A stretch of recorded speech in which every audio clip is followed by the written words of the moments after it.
A tua vida espiritual é como uma montanha russa? Uma hora está lá em cima, outra hora está lá embaixo.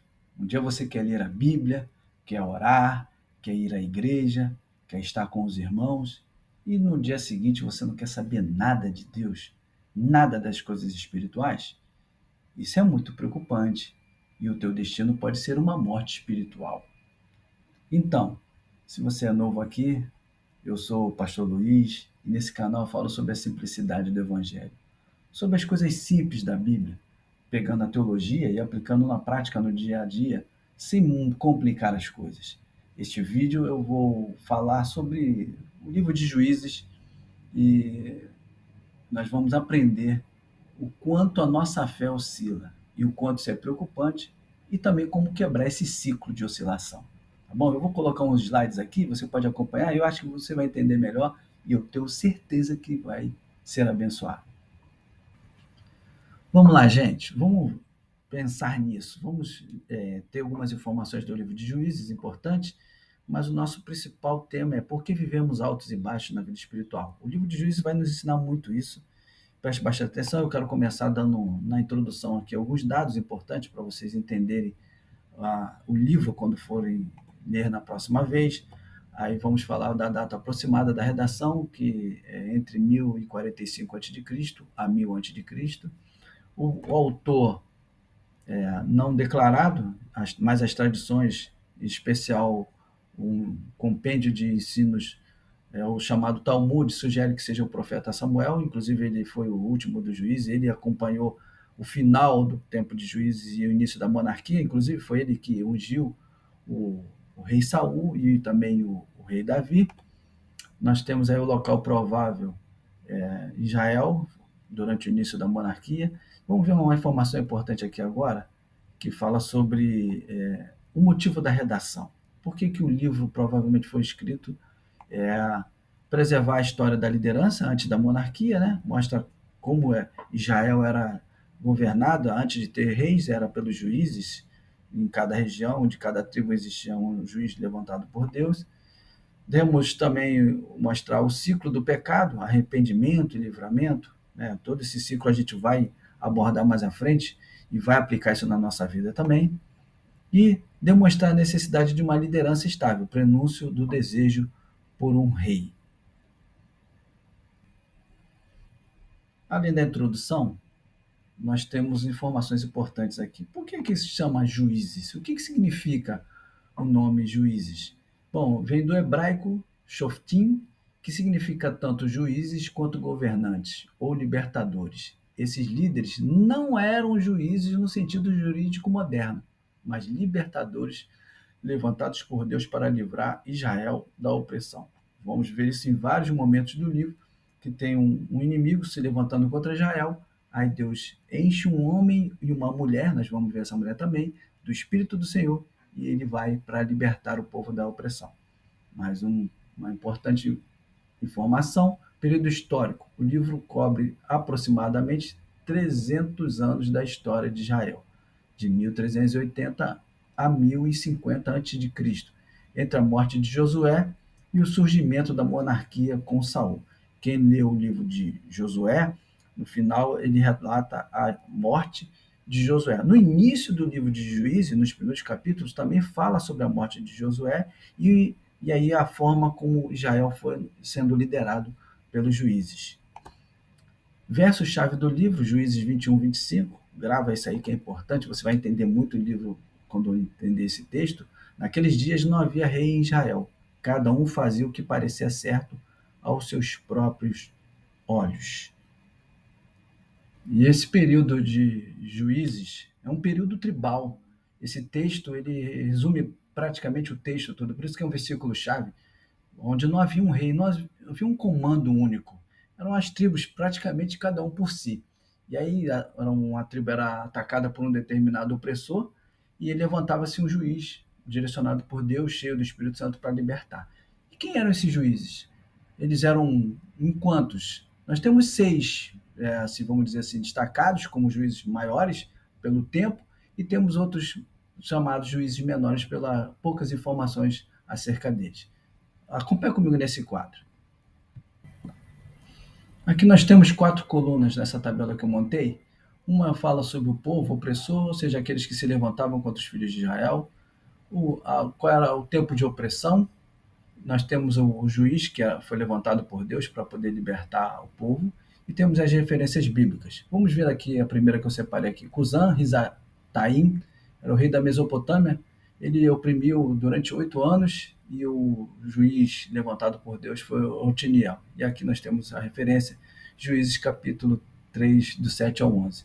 Aí nós temos em seguida Eglon, rei dos Moabitas, os Moabitas, um dos povos que perturbaram muitos filhos de Israel, e aqueles oprimiram durante 18 anos, e o juiz libertador levantado por Deus foi Eude. Também temos, logo em seguida, Jabim, rei de Canaã, que tinha seu comandante chamado Cícera. Durante 20 anos ele impôs a opressão sobre os filhos de Israel. Aí nós temos a primeira juíza, né? A mulher, a única, na verdade, entre a relação dos juízes que nós conhecemos, Débora, auxiliada por Baraque. A história deles é relatada em Juízes, capítulos 4 e 5. Também temos os midianitas, amalequitas e o povo do Oriente. Aí agora vem uma galera junta contra Gideão. Gideão é conhecido, você já deve ter ouvido alguma história aí, Gideão malhando trigo no lagar, depois também a separação dos 300 homens que lutaram com Gideão. Tem gente que acha que os 300 é dos espartanos, mas não, os 300 aqui é Gideão mesmo, e a opressão que os midianitas impuseram para Israel foi 7 anos de opressão. A história está lá em Juízes capítulo 6, versículo 8, como está aqui na referência. Temos os amonitas também, que durante 18 anos de opressão sobre os filhos de Israel, o juiz que foi levantado por Deus foi Jefté, a referência está aqui, Juízes 10 até o 12, versículo 7. E aí nós temos um dos maiores inimigos de Israel, os filisteus, que não oprimiram Israel somente esses 40 anos de opressão, porque nós sabemos aí, vamos ler depois no primeiro livro de Samuel, que até o reinado do rei Davi, ele já estava ali perturbando, até que com Davi acabou toda essa opressão. Mas no período de juízes foi 40 anos, e o juiz da vez foi Sansão. A referência está em Juízes capítulo 13 ao capítulo 16. Ainda temos aqui os juízes menores. Como eu falei, são menores por causa dos poucos detalhes que nós temos do ministério deles, vamos dizer assim. Aí temos aí Sangar, que matou 600 filisteus com uma aguilhada. Tola julgou por 23 anos. Jair julgou por 22. Ibsam, Elon e Abdon completa essa lista aí dos juízes, que são considerados menores, como eu já falei, por causa dos detalhes. Então, aproveitando o gancho de juízes maiores e menores, na Bíblia também tem profetas maiores e menores, e não é por causa da importância, sim, por causa do tempo de ministério, no caso dos juízes são os detalhes. Muitas vezes as pessoas que oscilam na fé, que não conseguem se firmar espiritualmente, elas se apegam muito ao lado da importância. Muitas vezes se afastam porque não se sentem pertencer ao ambiente, não tem aquele sentimento de pertencimento, por achar que são menores, porque não são notados. Uma grande máquina, toda grande máquina, ela é feita de grandes engrenagens, mas também de pequenas. Se tirarmos uma pequena engrenagem, ainda que ela seja pequena, vai fazer a máquina parar. Você é importante para Deus, você também é importante em toda essa engrenagem da obra de Deus. Mas o livro de Juízes, ele vai nos mostrar mais coisas. Por que será que existe essa dificuldade do povo de Deus, esse ciclo? Vamos ver a estrutura? Olha aqui comigo aqui. Olhando a estrutura e o padrão espiritual do livro, você vai conseguir compreender muitas coisas sobre por que existe uma oscilação na vida espiritual. Primeiro, o que acontecia com Israel no tempo de Juízes? Primeiro, acontecia uma apostasia. Israel abandonava o Senhor. Quando você lê o livro, você vai perceber que passam as gerações, aí vem uma nova geração, essa nova geração deixa o Senhor de lado. Ela se volta para os deuses, se casam com os cananeus, e, enfim, vão se fazendo tudo aquilo que Deus não orientou. Então, é uma apostasia. Depois vem a opressão. Deus permite que sejam oprimidos por inimigos. Nós vimos no quadro os diversos inimigos e o tempo que eles oprimiram Israel. O próximo passo, o povo clama por socorro, é o arrependimento, começa a pedir socorro a Deus. Aí Deus envia um libertador, começa o processo de libertação, é o chamado juiz. Como nós vimos, juiz aqui não é o juiz como nós conhecemos hoje dos tribunais modernos, mas era um libertador, um líder. E aí o próximo passo era uma paz temporária. Por que temporária? Enquanto o juiz vivia, havia estabilidade, depois o ciclo recomeçava. E esse ciclo ele é um ciclo vicioso. Ele faz com que muitas vezes o homem se perca na vida espiritual por causa que ele fica nos altos e baixos. Vamos à parte que mais nos interessa nesse canal aqui, é a aplicação da Bíblia no nosso dia a dia. Mesmo quando eu faço esses vídeos de introdução aos livros bíblicos, eu trago a parte de prática. Como que isso vai funcionar na minha vida, pastor? Afinal de contas, você chegou aqui porque você percebeu que a sua vida está oscilando, a tua vida espiritual não está se firmando. Então nós vamos ver como funciona primeiro esse ciclo e depois vem a parte mais importante. Fica até o final do vídeo aí que você vai entender. Bom, toda a vida de Israel, lá no livro de Juízes, como nós já vimos aqui a estrutura, é um ciclo vicioso. É um ciclo que vai uma coisa puxando a outra e não tem como parar. Em determinado momento para e depois continua. Isso parece muito com alguns vícios que nós temos. Um poderoso que eu tive, inclusive, experiência e pretendo colocar em breve aqui no canal é sobre o problema da pornografia. É muito parecido com esse ciclo vicioso de Israel no livro de Juízes. Aqui nós temos, destacar aqui a apostasia, ou seja, o pecado. Nós pecamos e aí vem logo com o pecado a opressão, a tristeza, a morte espiritual, não sente mais vontade de buscar as coisas de Deus, não sente mais a vontade de ir à igreja, não quer mais orar, enfim, é algo que nos traz tristeza, porque o pecado, o salário do pecado é a morte.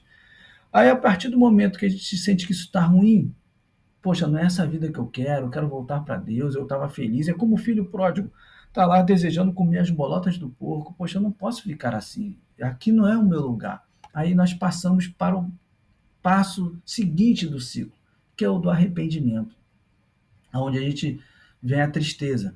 Com o vício da pornografia é muito parecido. Depois que o homem pecou, a mulher que acessou a pornografia, passando alguns dias, começa a bater a reflexão: poxa, eu estava feliz na igreja, eu estava feliz com Deus, então eu preciso sair disso. É o arrependimento, ou seja, eu estou sendo, o Espírito Santo está me incomodando. Isso não é o meu lugar. Aí vem para o próximo passo, que com arrependimento eu clamo por libertação. Então Deus me socorre. Assim Deus fazia, Deus enviava o juiz. Então, a partir do momento que eu me arrependo, que eu me volto para Deus, eu encontro essa libertação. O próximo passo, quando é um ciclo vicioso, é a paz temporária. Por que temporária? Porque alcançou a libertação, não sente mais vontade de pecar temporariamente, não é? Ou seja, eu já estou 5 dias sem acessar um tipo de vício, cocaína, maconha, o álcool, a pornografia. E aí a gente começa a achar assim, poxa, tá bom. Só que o tempo vai passando, a gente entra nessa paz temporária, que é uma paz enganosa, e aí volta todo o ciclo aqui, ó. Isso aqui vai se repetindo, se repetindo. E sempre que não se é cortado esse ciclo, nós tendemos a ir para uma esfera cada vez menor, como está aqui na ponta laser, até chegarmos à morte espiritual total e à morte eterna, que é viver longe sem Deus. Mas como quebrar isso, pastor? Eu quero sair desse ciclo. Com certeza você acessou esse vídeo, você clicou nesse vídeo com essa esperança. Mas antes, eu preciso falar com você disso aqui, que está na tela. Isso é importante você entender para alcançar essa libertação desse ciclo vicioso. Qual foi a dificuldade de manter o relacionamento com Deus? Qual era o grande problema de Israel no período de Juízes que fazia com que entrasse direto nesse ciclo vicioso? Mesmo que as gerações passassem, e existe até hoje entre os judeus essa tradição oral de passar os ensinamentos, e eles são bem fortes nisso, eles valorizam muito a cultura, principalmente os ensinamentos de Deus, eles precisavam se atentar às ordens que Deus deu. Nós vemos que Deus já tinha dado uma ordem. Qual era a ordem? A ordem era tomar a terra, conquistar a terra. Se você vai perceber nos primeiros capítulos, especificamente no primeiro, que eles conquistaram a terra. De certa forma, eles expulsaram os moradores da terra, mas eles não efetivaram a conquista, porque ainda ficaram os moradores. Eles não obedeceram à ordem, e a ordem não era só expulsar, a ordem era eliminar. Pastor, mas isso aí não é uma ordem radical? Seria outra pergunta. Por que tanta radicalidade? Gente, há casos e casos. Cada pessoa tem uma facilidade e uma dificuldade no relacionamento com Deus. As pessoas que têm problema com um ciclo vicioso na vida espiritual, uma hora está lá em cima, outra hora está lá embaixo, ou seja, uma montanha russa espiritual, uma gangorra espiritual, podemos dizer assim, essas pessoas precisam tomar uma medida radical. Elas precisam eliminar qualquer tipo de foco que as leve para próximo do mundo e longe de Deus. Se não for dessa forma, não vai resistir. Não existe outro remédio.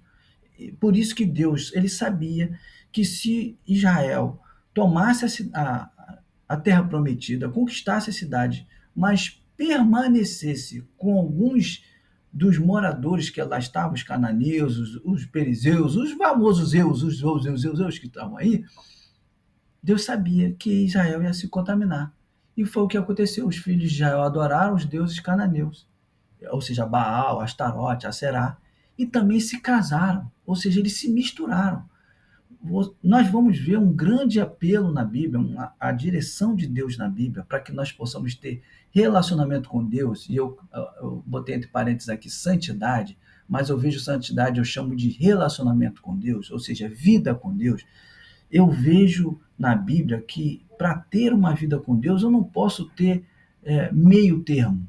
Assim, eu não posso me dividir o meu coração, porque o texto é bem claro, eu não posso servir a dois senhores. Claro, aqui nesse canal eu sempre vou ensinar a simplicidade do Evangelho, descomplicar aquilo que muitas vezes a gente, pastor, a gente, igreja, complicou, colocou um jugo sobre os membros. Mas, ao mesmo tempo, eu não posso ter divisão de senhores na minha vida. Eu posso viver um Evangelho simples, mas eu não devo negligenciar o meu relacionamento com Deus. Eu posso ir à praia, eu posso jogar bola, eu posso ser simples, eu posso ser de uma igreja de parede preta, eu posso ser da Igreja Universal, da Igreja Deus e Amor, da Igreja Assembleia de Deus, da Igreja Batista, não importa a denominação. Mas eu posso ser simples, mas eu não posso negociar o meu amor, meu maior amor, que é a Deus. Sabe qual é a grande lição que eu vejo do livro de Juízes? Não é só o ciclo vicioso, essa montanha russa espiritual dos filhos de Israel que se repete nas nossas vidas, mas é o grande amor de Deus. Mesmo eles sabendo que eles entrariam num ciclo, depois da morte do juiz que ele levantou, que eles iriam voltar a pecar, Deus, em cada geração, todas as vezes que o filho de Israel clamavam, ele levantava um libertador. Esse vídeo é uma resposta ao teu clamor. Essa mensagem é uma resposta de Deus para a tua vida. Ele te ama. Quantas vezes você já errou? Quantas vezes eu já errei? Quantas vezes nós vamos errar? Inúmeras. E cada vez ele vai estar lá pronto, como o pai da parábola do filho pródigo, sentado esperando a gente se arrepender. Arrependa-se. Esse é o grande segredo. Arrependimento. Como o Senhor Jesus mesmo disse, eu não vim chamar os justos ao arrependimento, e sim os pecadores, porque os são não precisam de médico, mas sim os doentes. Você é doente? Você é um pecador? Então ele está pronto para te perdoar, pronto para te ajudar nessa caminhada. Pense nisso e não se esqueça mais disso. Se você gostou desse vídeo, eu tenho outro vídeo que vou colocar aqui na tela, que vai te ajudar a continuar na caminhada, vivendo o evangelho simples, mais próximo do Senhor, vivendo esse relacionamento com Ele, que é maravilhoso, esse relacionamento de amor, tá bom? Enquanto isso, aproveita para curtir o vídeo. Se você conhece alguém que precisa ouvir essas mensagens aqui, compartilha com ele e se inscreve no canal. Deus abençoe a tua vida.